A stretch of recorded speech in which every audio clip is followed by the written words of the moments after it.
হলো সেই মসজিদের অর্থাৎ তিনি ইমামতি করবেন, তিনি পরিচালনা করবেন। বলবেন আজকে। আসসালামু আলাইকুম ওয়া রাহমাতুল্লাহি। দেশ বিদেশ থেকে যে যেখান থেকে প্রান্তরে সবাইকে শুভেচ্ছা, অভিনন্দন, ভালোবাসা জানিয়ে আল্লাহ তাআলার মসজিদ একটা ঘর নির্মাণ তৈরি হয়েছে। প্রত্যেক মুসলমানের উপর দায়িত্ব যে ঘরের কিয়ামত খেয়াল রাখা। আর রাসূলুল্লাহর হাদিস আছে যে মান বানা মাসজিদান লিল্লাহি বানাল্লাহু লাহু বাইতান ফিল জান্নাহ। কোন ব্যক্তি যদি আল্লাহ তাআলার সন্তুষ্টির জন্য খুশির জন্য যদি মসজিদ দুনিয়াতে নির্মাণ করে, আল্লাহ পাক তাকে জান্নাতে এরকম অট্টালিকা ঘর বানিয়ে দেবেন।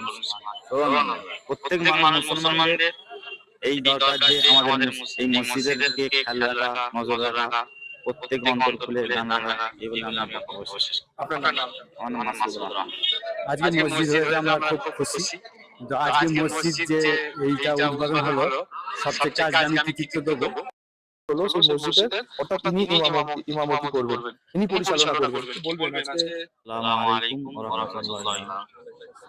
দেশ বিদেশ থেকে যে যেখান থেকে প্রান্তরে সবাইকে শুভেচ্ছা, অভিনন্দন, ভালোবাসা জানিয়ে আল্লাহ তাআলার মসজিদ একটা ঘর নির্মাণ তৈরি হয়েছে। প্রত্যেক মুসলমানের উপর দায়িত্ব যে ঘরের কিয়ামত খেয়াল রাখা। আর রাসূলুল্লাহর হাদিস আছে যে মান বানা মাসজিদান লিল্লাহি বানাল্লাহু লাহু বাইতান ফিল জান্নাহ।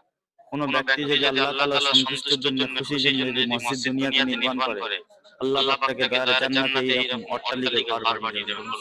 সুবহানাল্লাহ। প্রত্যেক মুসলমানদের এই দরকার যে আমাদের এই মসজিদের দিকে খেয়াল রাখা, নজর রাখা, প্রত্যেক অন্তর খুলে জানা রাখা, এগুলো আমরা অবশ্যই। আপনার নাম? আমার নাম মাসুদ রহমান। আজকে মসজিদ হয়েছে, আমরা খুব খুশি। কিন্তু আজকে মসজিদ যে এইটা উদ্বোধন হলো, সবচেয়ে কাজ আমি কৃতিত্ব দেবো